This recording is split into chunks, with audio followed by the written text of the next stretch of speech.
Welcome to the intermediary level topic area of EPFL's online data science course program. We will be focusing on the data visualization aspects.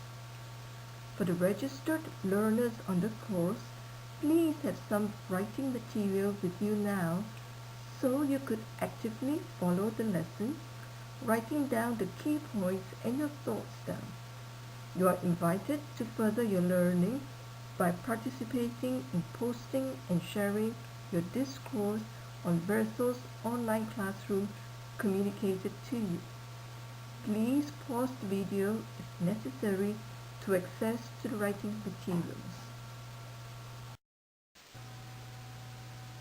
We'll be focusing on learning this domain, the data visualization as part of data science. This data science course of EPFL covers 8 key subject matter expertises, these being the advanced computing area, visualization, the hacker mindset, the domain expertise, data engineering, the scientific method, the mathematics, and the statistics areas. We'll be focusing on learning the data visualization as part of data science. At the end of this lesson, you would have learned the 4W1H of data visualization: the what, the why, the when, the where, and the how. This lesson structure will be adhered to. Building on the newly acquired 4W1H data visualization expertise, you'll apply these by performing critiques of some of today's applications of data visualization as applied in today's dashboards, web pages of infographics, and animated infographics. You'll quickly explore the future of three-dimensional visualization and augmented learning. More learning resources and references are provided for your deeper learning. There's a quiz to help you reaffirm, recall, and retain your learning of data visualization. And why not take your learning further by creating your very own dashboard and/or animated infographic.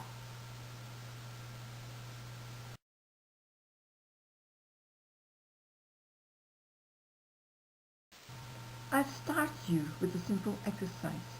Here we have a list of 3-digit random numbers which could well represent a set of data of a data variable such as the number of telephone room reservations inquiries received by the hotels in a small Swiss village over a period of 20 days.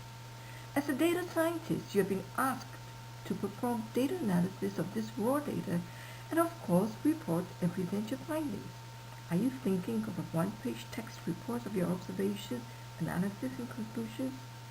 Assuming you want to start the analysis with finding the simple minimum and maximum values. Well, what are your answers?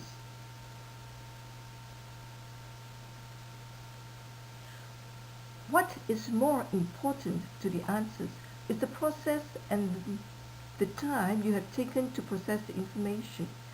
As your eyes scan down the list of numbers, as your mind updates the maximum and the minimum buckets in your mind, assuming you could do them both at the same time, or if you have strategically used the elimination approach by scanning for the 100 and 900 series of numbers, you have but to process the raw data somehow in your mind. That takes time, effort, and resources. Sure, there will be some of you who are more tech-savvy who would have used the minimum and the maximum functions. Imagine when the data set is not 20, but big.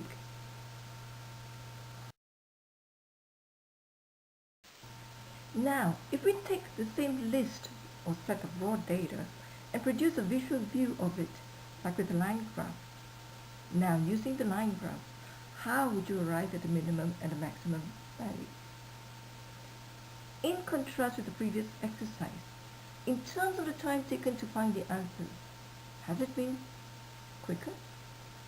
In terms of the computational thought processing, what would you say? Much simpler?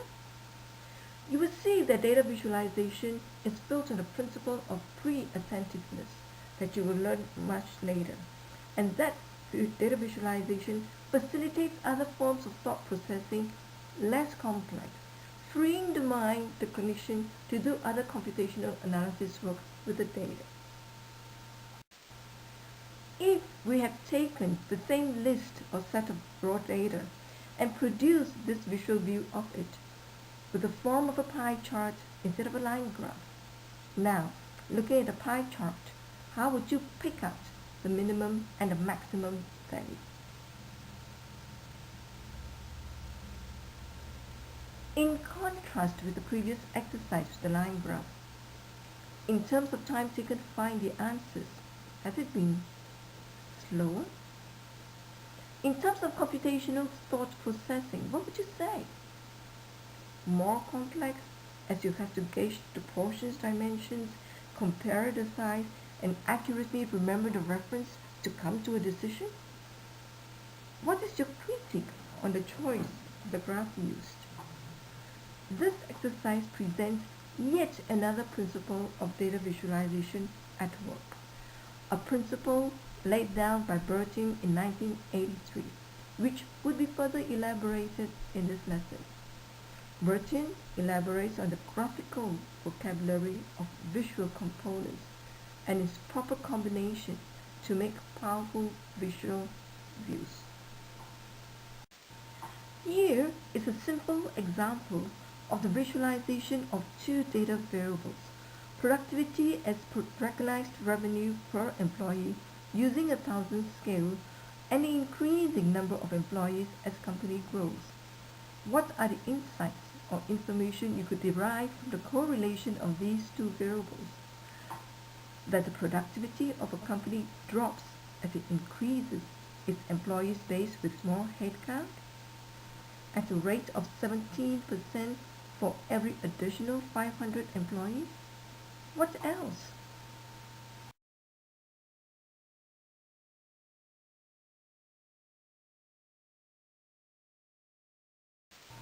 Your learning this far should help you make sense of these definitions of data visualization.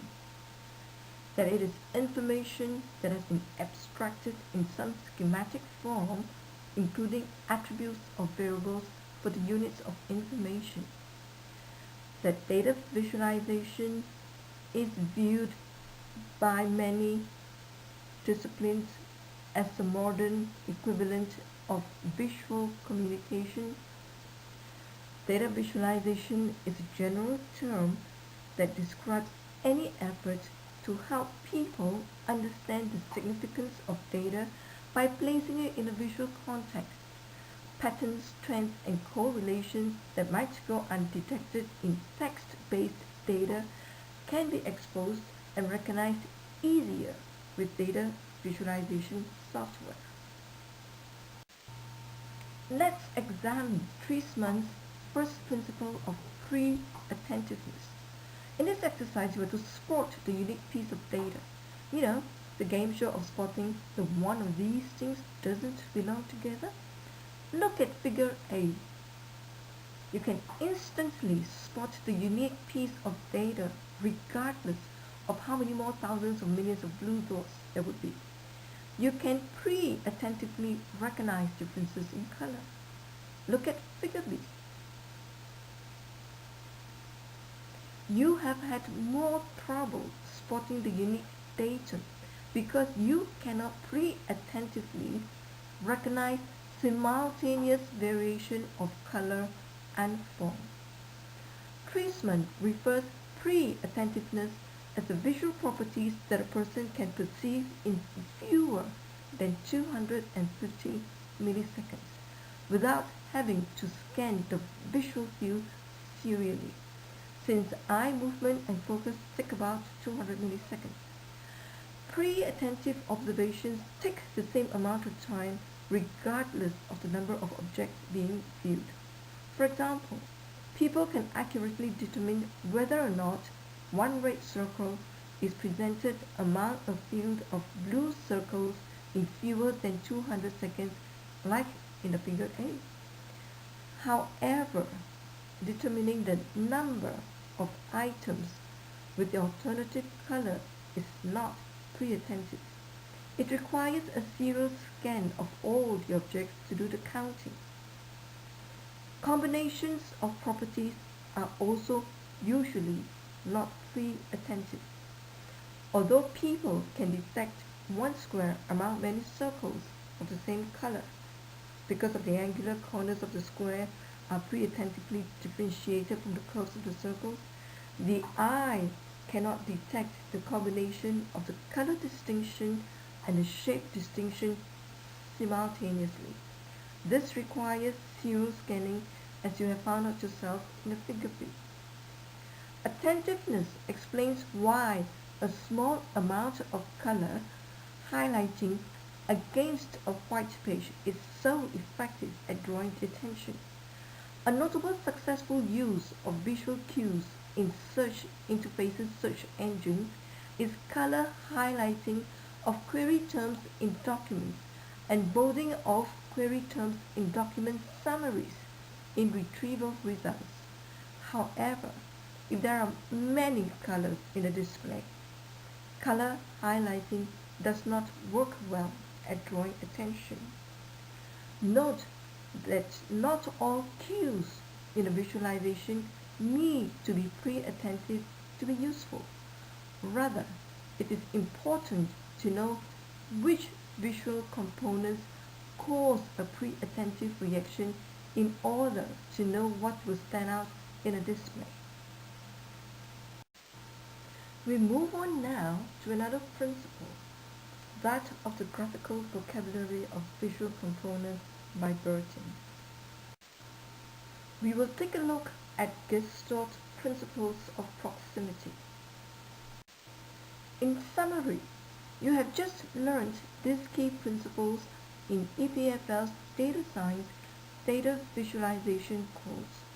The principle of pre-attentiveness elaborates on the visual properties that allow a person to perceive in less than 250 milliseconds, and that combinations of properties are usually not pre-attentive.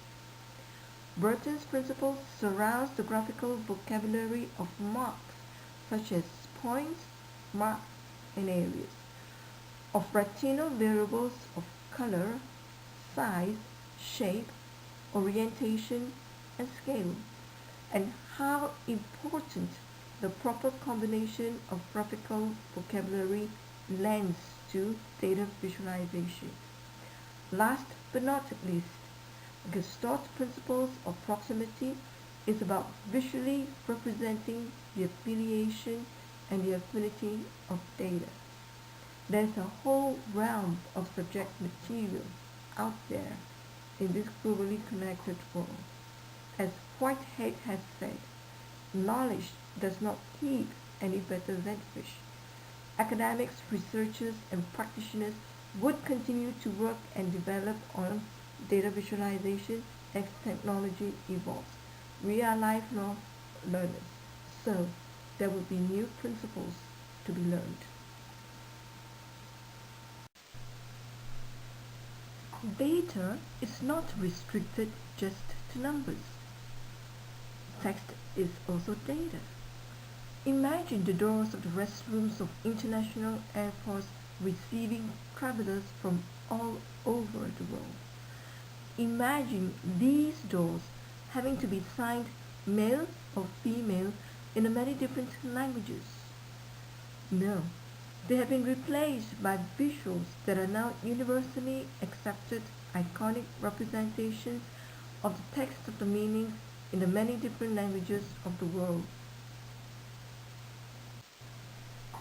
Here is a visual graphic of the results of Stanford's dissertation browser on the dissertation topic distance between chemistry and all the other departments in 2008. The area of the circles denotes the number of dissertations. Those faded out circles represent the departments without published dissertations in 2008. Scanning the text of the dissertation topics and performing lexical analysis, this visual shows us the results in answer to the goal. Which department produces the biggest number of published dissertations in 2008. The biggest blue circle of electrical engineering department. Why are there different colors of circles used? To group like departments, similar disciplines. Example, red circles for languages such as German and Italian, and blue circles for technical engineering subjects such as computer engineering and electrical engineering. Other than the closest similar color green circle of applied physics, which non-green department is the closest in terms of topic to the chemistry department? The little blue material engineering. And an often encountered academic text analyzer is the anti-plagiarism software tool used by institutions to check for plagiarized work. There should be interesting data visuals on plagiarized work out there. Here we have a lexical text data visualization of the commentary on the internet about the US operation that led to the killing of Osama bin Laden. The cloud on the left was developed at Opinions. The cloud on the right is a Twitter search for the term Osama bin Laden.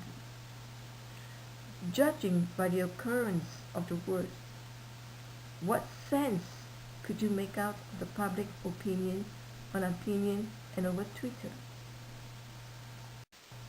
Having better understood the world of data and text data visualization, we enter the world of infographics, which is born from blending these two together. Listed here are some principles, some guidelines, and some practices on infographics supporting the use of visual graphics. If there's a picture that can convey the same message of a block of lexical text communication, use it. A good visual exploits the use of intuitive paradigms, bias, and standards.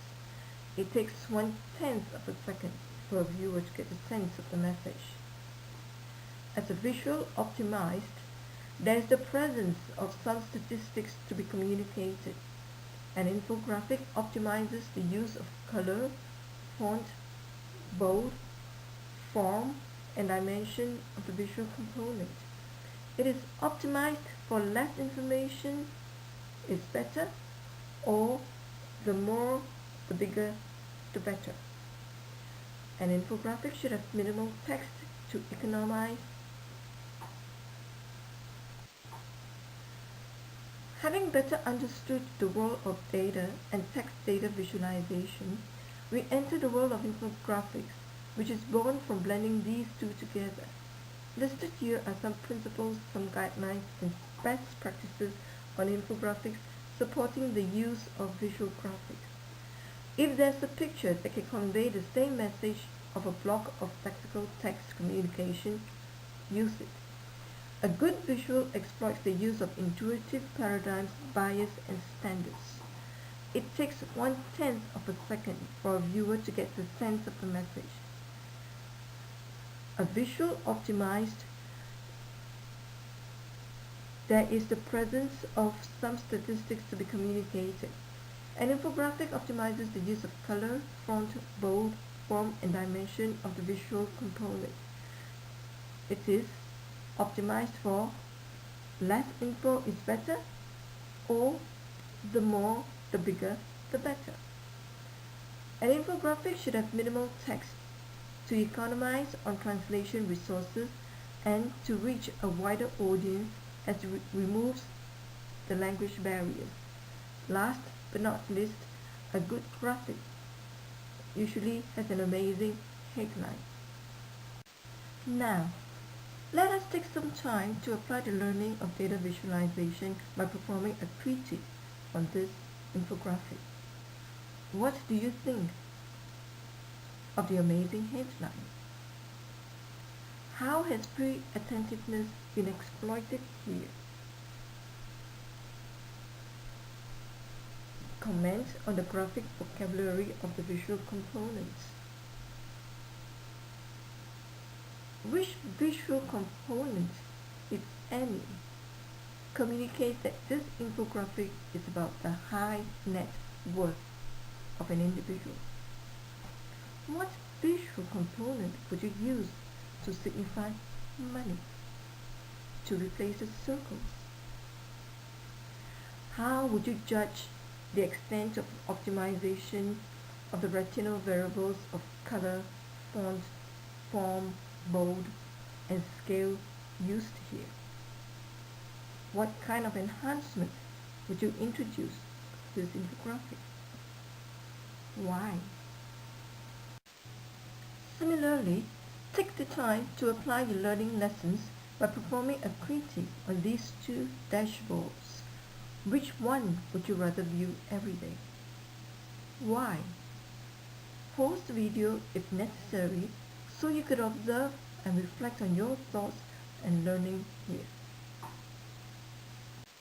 Let's take a glimpse into the future of data visualization by watching an excellent YouTube video by BBC Channel 4 of Professor Hans Rosling's data visualization work on health data and income data of 200 countries over 200 years, made possible from the data science of big data and Hadoop. He is a Swedish medical doctor, academic, statistician, and public speaker. He is a professor of international health at Karolinska Institutet and co-founder and chairman of the Gapminder Foundation, which developed the Trend Analyzer software system.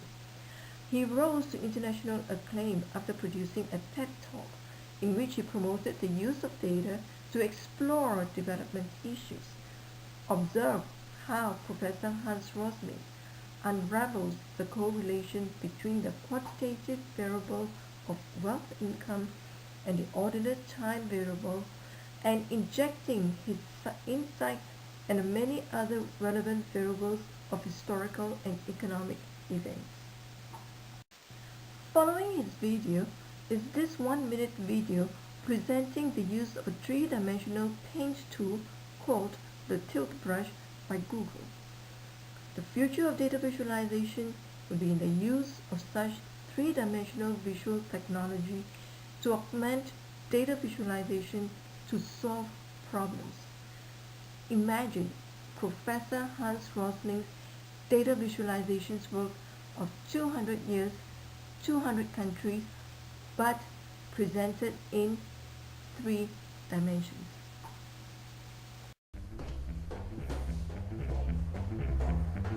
Visualization is right at the heart of my own work too. I teach global health. And I know having the data is not enough. I have to show it in ways people both enjoy and understand. Now, I'm going to try something I've never done before. Animating the data in real space, with a bit of technical assistance from the crew. So, here we go. First, an axis for health. Life expectancy, from 25 years to 75 years. And down here, an axis for wealth, income per person, $400, $4,000, and $40,000. So down here is poor and sick, and up here is rich and healthy. Now, I'm going to show you the world 200 years ago, in 1810. Here come all the countries. Europe brown, Asia red, Middle East green, Africa south of Sahara blue, and the Americas yellow. And the size of the country bubbles show the size of the population. And in 1810, it was pretty crowded down there, wasn't it? All countries were sick and poor. Life expectancy were below 40 in all countries. And only UK and the Netherlands were slightly better off, but not much. And now, why start the world? The Industrial Revolution makes countries in Europe and elsewhere move away from the rest. But the colonized countries in Asia and Africa, they are stuck down there. And eventually, the Western countries get healthier and healthier. And now we slow down to show the impact of the First World War and the Spanish flu epidemic. What a catastrophe! And now I speed up through the 1920s and the 1930s. And in spite of the Great Depression, Western countries forge on towards greater wealth and health. Japan and some others try to follow, but most countries stay down here. Now, after the tragedies of the Second World War, we stop a bit to look at the world in 1948. 1948 was a great year. The war was over, Sweden topped the medal table at the Winter Olympics, and I was born. But the differences between the countries of the world was wider than ever.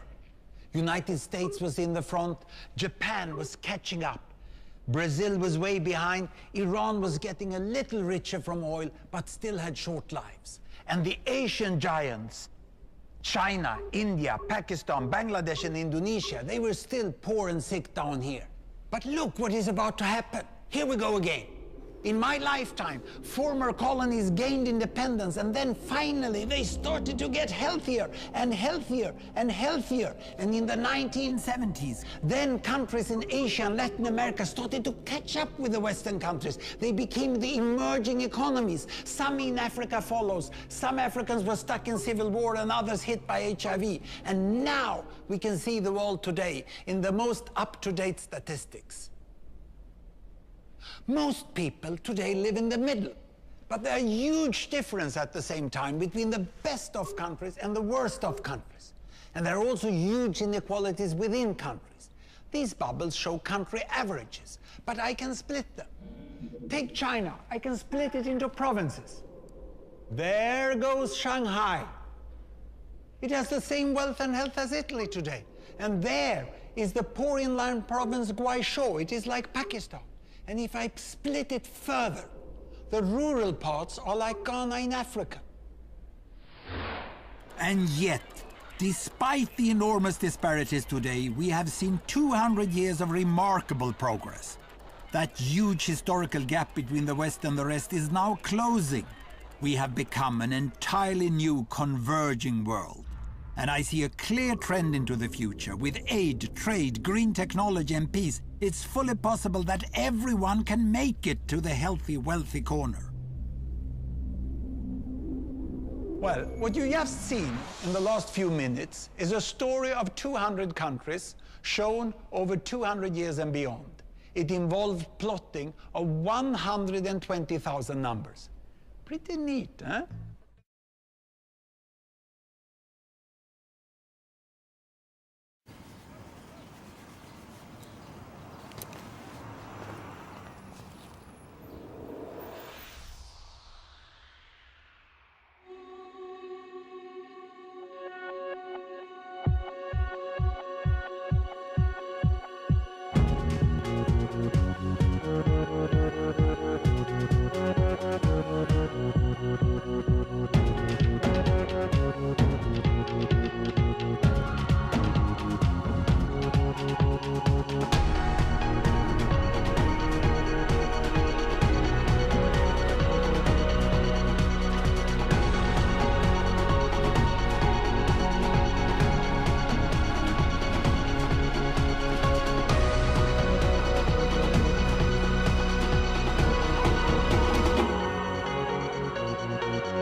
Having seen the future of data visualization world of a data scientist, please perform the below quiz to evaluate your understanding and learning of today's topic on data visualization. Even if you have scored well, it would be good to repeat the quiz intentionally, providing the wrong answers to further check your learning with the correct responses. And here is Verso F class, where you could further share and discuss your notes, observations, thoughts, actions, readings, learning resources, and critiques of your own learning on this topic with your peers. Take it further by liking each other's postings. On this slide, you'll find the references to the teaching material used in this lesson. And here are more resources for further learning. To well complete today's lesson on data visualization, why not apply your learning by creating your very own animated infographic and or dashboard. The next and the last video gives you an idea with a bytable URL address to access to the technology to create an animated infographic in about 5 minutes. Post it to Verso and further deepen your learning on data visualization. If you would but observe the communication around you from today, I am sure you can better understand and appreciate data visualization. Thank you for your attention and have a great visual day.